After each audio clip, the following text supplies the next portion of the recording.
Good evening and welcome to From the AD's View. I'm your host, Dr. Cedric Brown. And before I get started, as I do every week, I'd like to give honor to God, who's the head of my life, and just thank Him for the many blessings that He has bestowed upon me and my family. Without Him in my life, I would not be the man that I am, would not be the husband, the father, the professional that I am. And I just want to give honor to him for being the head of my life. Um, I'd like to welcome today's guest, who's a special guest to me, a former colleague, a little brother from another mother. I'd like to welcome Mr. Nate Coombs. Little bro, what's going on, man? No, just living life, living the dream. I'm glad I got to be with you today, Dr. Brown. Hey, man, you left us in the red and white, as our GA, and did a remarkable job with us. And now you have on the blue and the red, and you're at SMU. That is amazing, Nate. That you're there, and we're going to get into it a little bit later. But a couple things, Nate. Tell me in a few words, Nate, what you think about the NIL in college athletics. No, I think it's a great opportunity for the athletes, definitely to make money off of their name, image, and likeness. I think it's a great way for them. And then I'm going to switch up with you a little bit. Tell me what you think about the Taylor Swift effect. It's overtaken the NFL. That's for sure. It's something to behold. And then last, Nate, talk to me a little bit about your journey as a graduate assistant. Being a graduate assistant is great because not only do you get firsthand experience, but you also get a lot of time to take from other leaders in administrative offices and different things to really see what you kind of want to do with your career going forward, which is really great. That's cool. These topics and more on From the AD's View. Let's get it.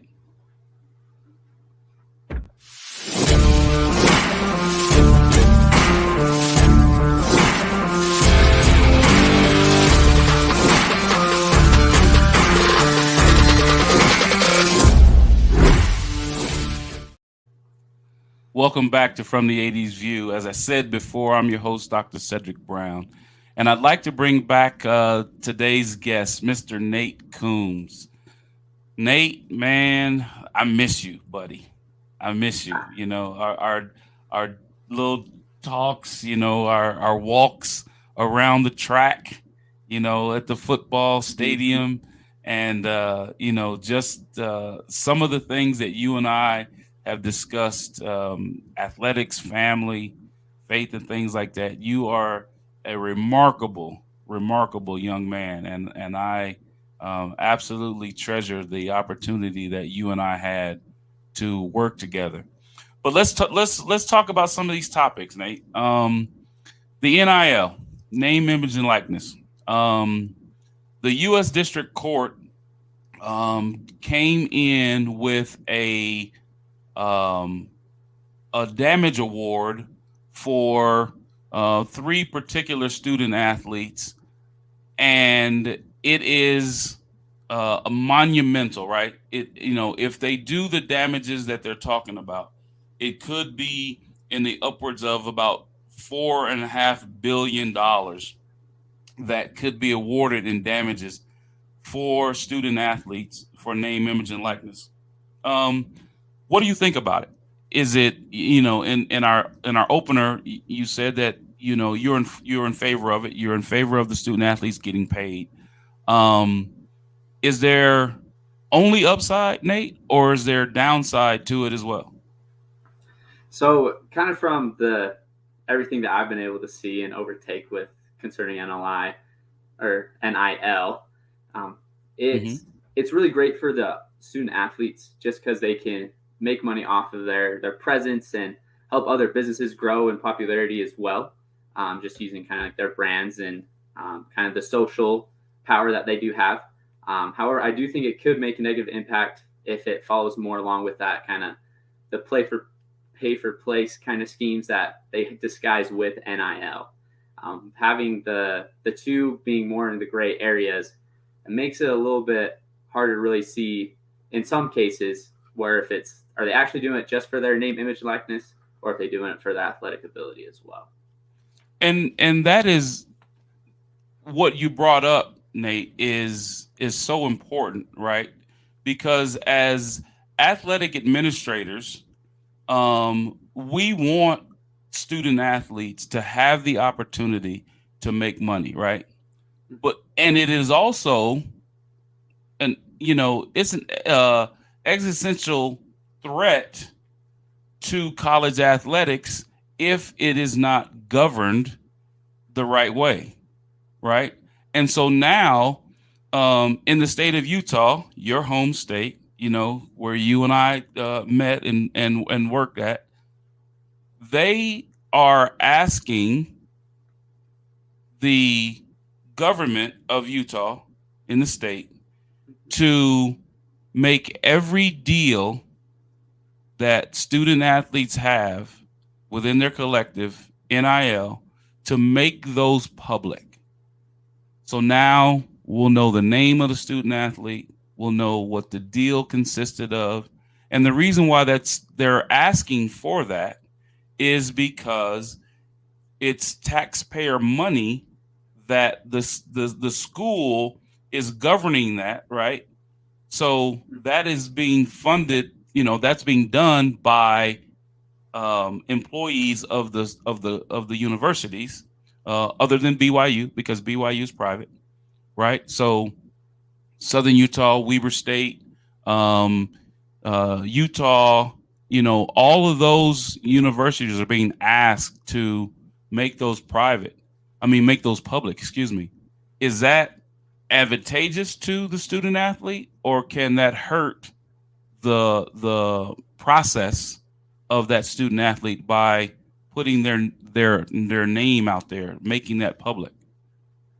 So I think in some cases in that kind of aspect, I don't see particularly how it can really hurt since they're receiving the money, putting out their name, image, and likeness in the first place to be able to follow up with those deals and everything. A lot of times, too, everybody thinks that a lot of these NIL deals are hundreds of thousands of dollars, and every athlete's doing that. Where in most cases, especially at smaller institutions, that generally most times not the case. Like most NIL deals is you get a couple free products or you get a couple $100. Like it's nothing crazy and outrageous for most athletes. So I think having that kind of I'm trying to think of the right word for that kind of chance and opportunity to share that kind of documentation and information with the public and everything. With some of those smaller deals, I can kind of see the reasoning for that, but with some of those larger ones and expectations, it can kind of create more of a, oh, well, you gave this person so much money, why aren't you giving me that much money for doing the exact same process? And so that can cause contention between a lot of not only athletes but companies as well.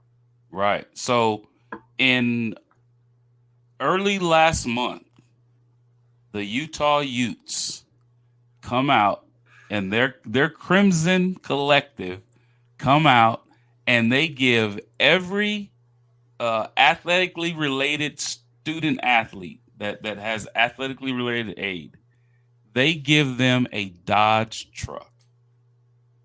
How crazy is that NIL deal? And all I know is that those that collective, they've got good insurance money. That's for sure. Now, when that all came out, and one of my coworkers at SMU right now, he actually used to work for University of Utah prior to coming to SMU in Dallas, and we both were talking about the whole thing, and just kind of crazy how if someone's got their mind together that they really want to help kind of exploit and not really exploit, but just show and brand off kids' brands and names and use their social power to the company's extent that they're willing to give someone a vehicle like that. And it's kind of cool to be able to see and recognize that and kind of see it come into play. And now it'll be interesting to see what happens with other universities and what they kind of do to try to compete with that. So Nate, how do you separate a a deal like that, right? That is on its face, you know, out in the public, the collective, they came in and worked that deal to fruition to give the student athletes the opportunity to monetize their name, image, and likeness, right? Because driving around in those Dodge trucks in Salt Lake City is going to help the Dodge truck, owners and manufacturers um, to the highest degree. But how does that impact the pay for play that people think? Because we know that that wasn't a pay for play type of thing. That was a collective that had been working probably for more than a year Mm-hmm. to put that deal together. So, how do we protect against those that want to circumvent the system and try to draw the student athlete just for the NIL? So I think with a lot of that, it comes into you got to make sure your documentation is really good and clear and exactly what the deal is. Um, in the documentation, you got to make sure it talks about how the truck's there for branding purposes, that it's not used based off of how many tackles they get, how many touchdowns they score.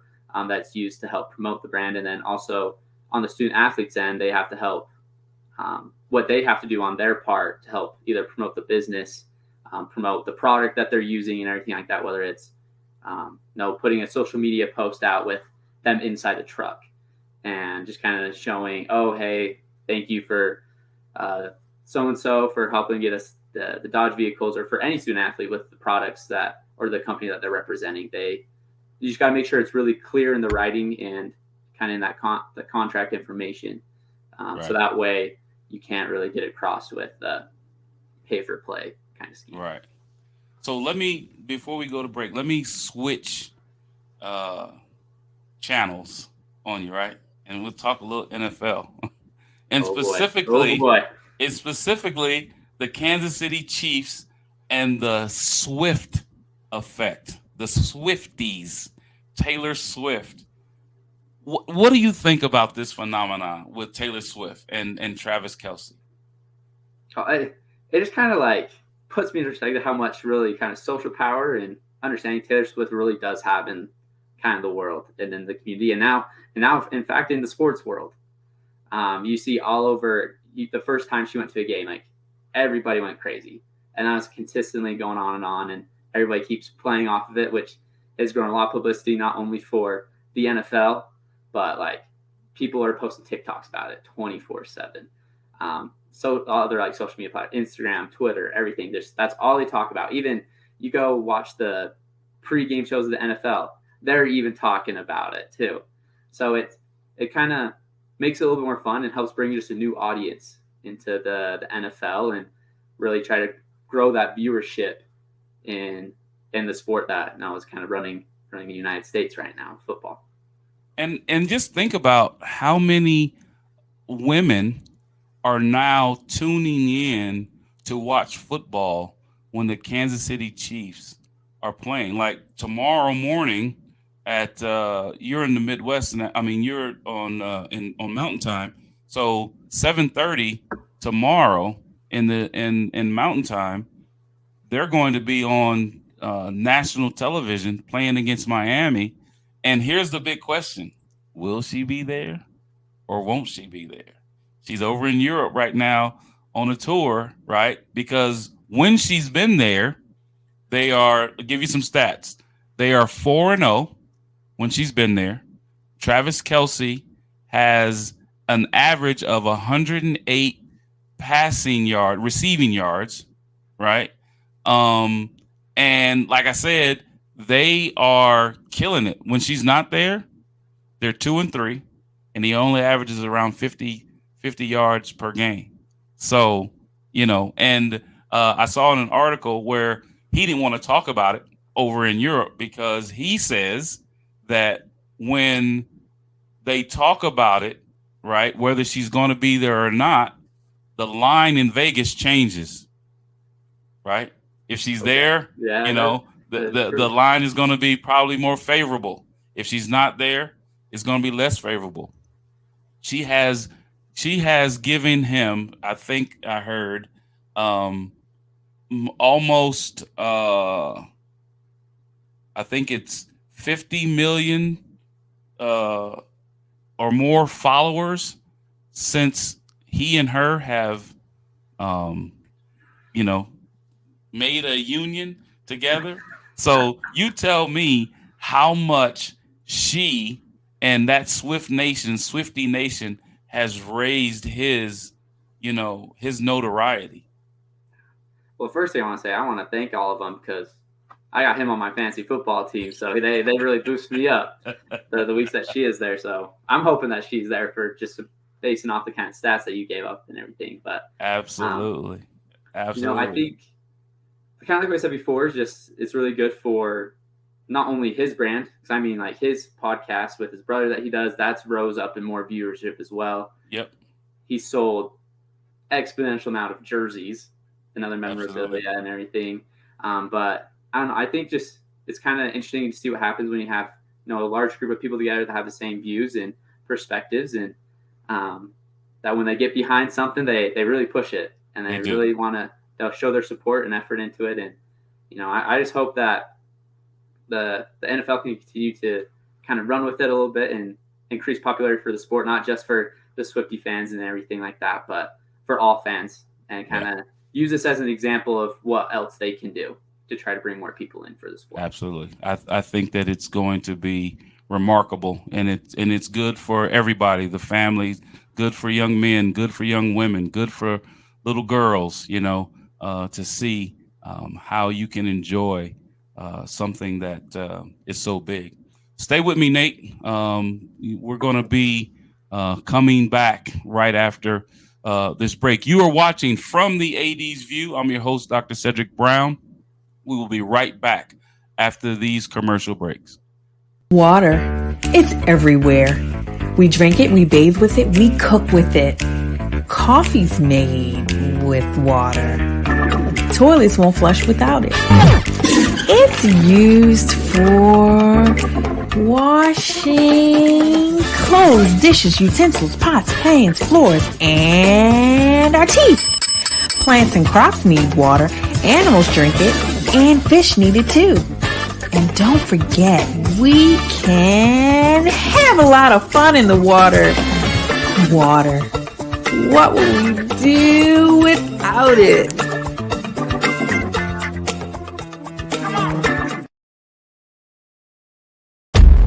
From the creative team that brought you The Browning Project and Dead by Morning comes a new thriller that will change the way you look at white-collar crime forever. Falling from the Sky.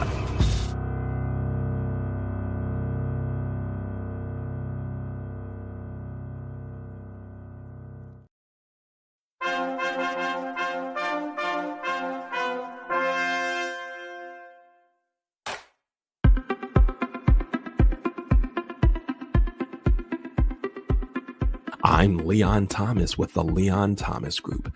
Podcast, virtual events, webinars, streaming shows, and so much more. We want to be your partner in all things virtual.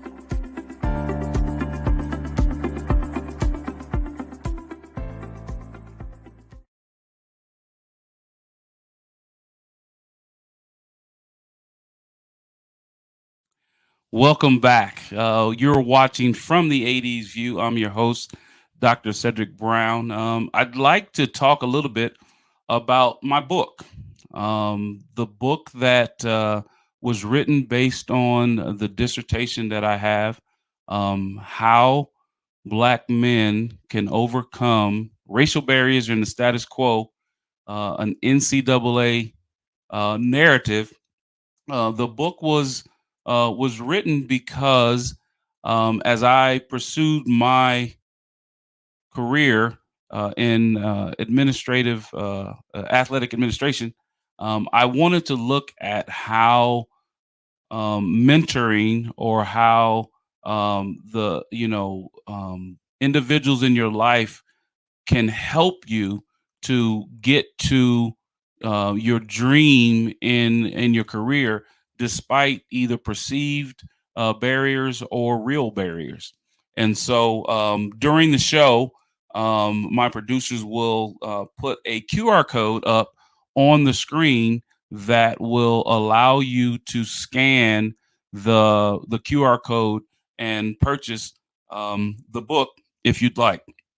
And anybody that does purchase that book, I really do appreciate your support. If you'd like to contact me, you can reach me on my website at cedricmbrown.org, or you can reach me on my LinkedIn page, which is Cedric M. Brown, PhD. And you can reach me on my new email address, which is from the 80s view at gmail.com. You can catch us every Sunday evening at 6:30 Central, 7:30 Eastern, for more open and honest conversations. So let's bring back our guest right now, Mr. Nate Coombs.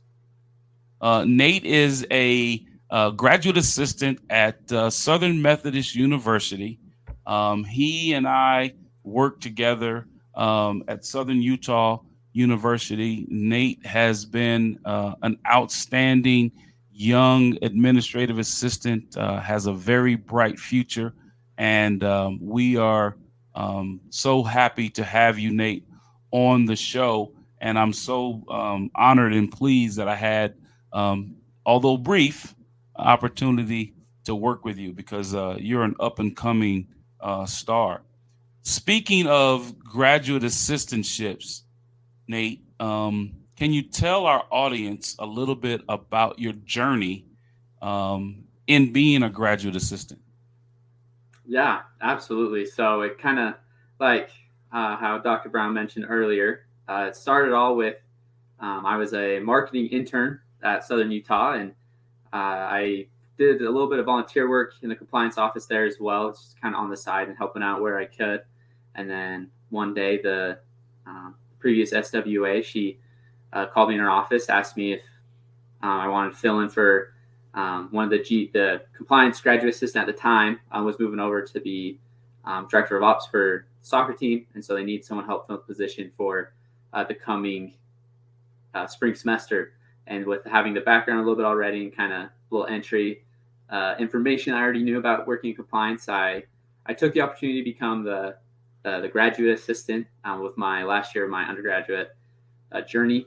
And it's been really cool to be able to learn and understand and recognize everything. And from that, I was able to take those skills and sets that I was able to learn at Southern Utah. And I saw a opportunity and the program and degree that kind of was eye-opening for me at Southern Methodist.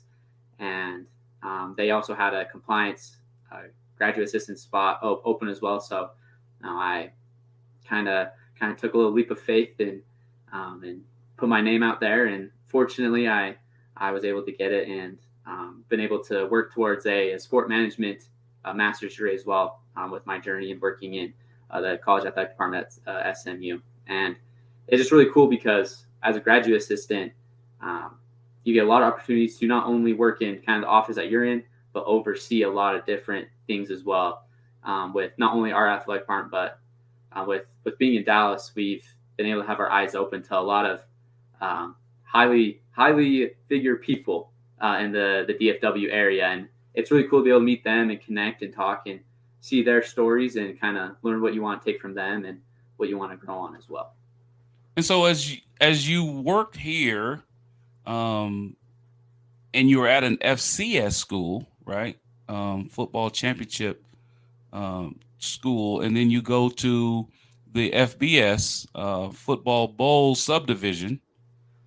Tell me some of the things. I know there's some Captain Obvious stuff, right? But some of the things that were more eye-opening to you when you left FCS to FBS. The probably some of the bigger eye-opening things that I noticed, just for my first time kind of starting out here in Dallas with SMU is, they really love their program, and a lot of the times it's a lot of people that have been here for a long time. Kind of like my boss, my supervisor, he's worked and been with SMU for over 10 years.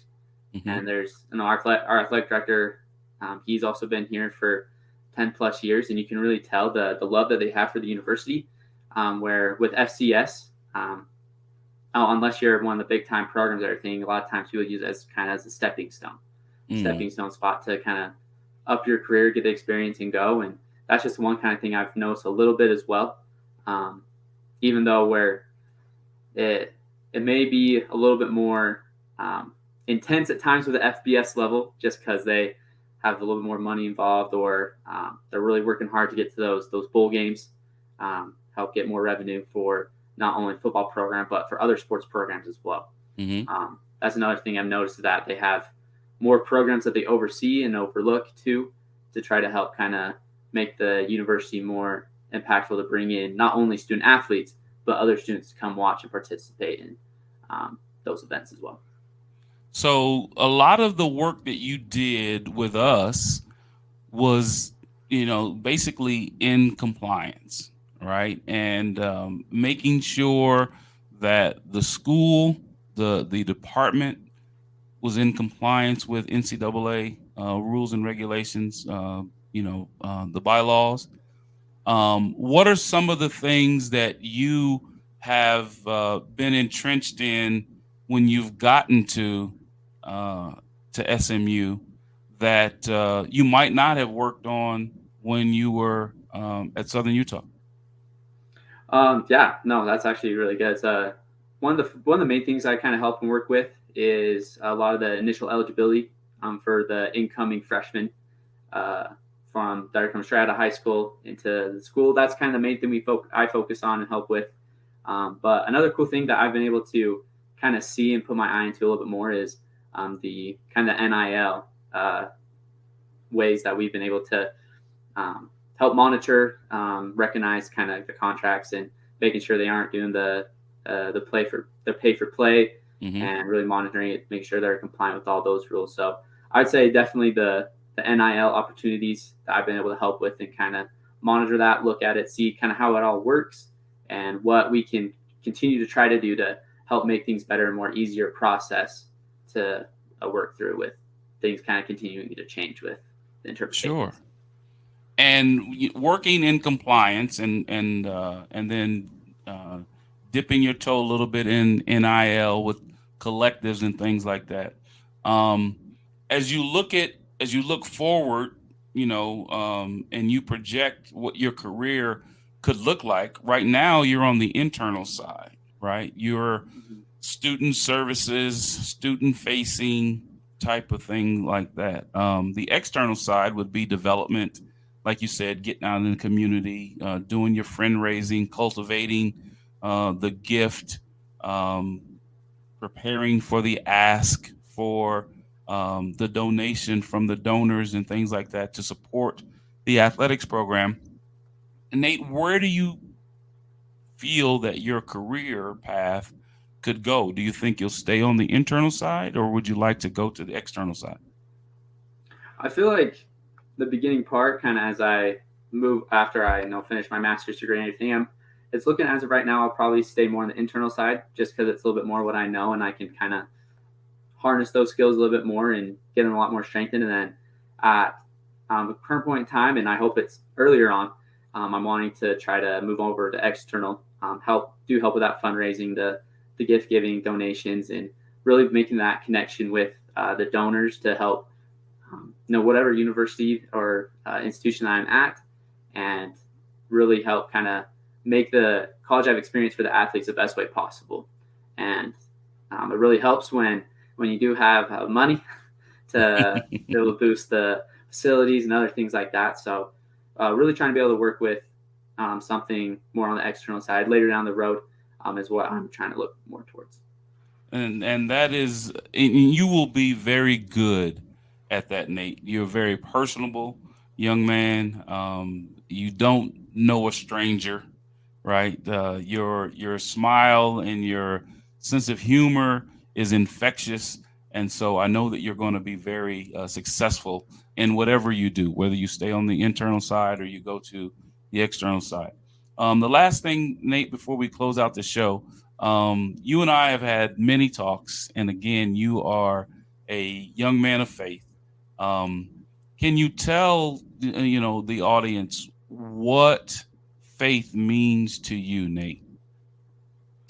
So yeah, this faith is definitely very important. Like how you mentioned, we've talked about it a lot before. With it's faith is with everything. Just not only kind of the day to day aspect, but kind of just looking on and the bigger scheme of thing in life. And it really just helps kind of show that even in the hardest of times, that um, there was someone there that went through something harder. That everything that we can do in our lives that work towards the ultimate goal of being with living with God again and doing everything that we can, and that kind of helps pushes me forward and the goals I have as not only working in college athletics but working as trying to be the best person for my wife and for my future family, and I know that by having that faith and understanding that Christ will be there for us with everything, that everything's gonna work, and it makes life a lot easier just by having that faith and understanding, and gives you more hope. And again, you are an outstanding young man, Nate. And when I met you, we talked about a little bit about your mission that you went on, and the mission that you served, and how you had an opportunity to go out into communities and share your faith and your knowledge with communities and things like that. That that 24-month period, Nate, that you went out, how impactful has that been on your life, Nate? Oh, it honestly is one of the things that probably changed my life. That not only did it open up my eyes and opportunities for how to strengthen my faith in Christ and everything, but it helps also open the gates and opportunities for life down the road. When you have different people kind of slamming doors in your face or blowing by as you're trying just to talk to them, and it's helped share the light of Christ, and it kind of helps build the momentum to keep pushing forward, and using that kind of work ethic to really try to work towards the goals that you have later on in life, whether that's strengthening your own faith, helping others, and then in a work sense, working towards meeting deadline or hitting the kind of top career that you want to do with your life. And I recommend it to anybody, whether it's doing volunteer work, going somewhere, helping, building a school, or just sharing kind of the faith that you have and the light that Christ has given us, just sharing with anyone, that it helps not only you, but it helps so many people around you, and helps just build everyone up to become better in all aspects. Yes, sir. Yes, sir. So, Nate, if someone wants to get in contact with Mr. Nate Coombs, um, can you share with them what the best way to connect with you would be? Oh, absolutely. Yeah. So as you can kind of see, there's my email address right there down below. I'm also available on LinkedIn.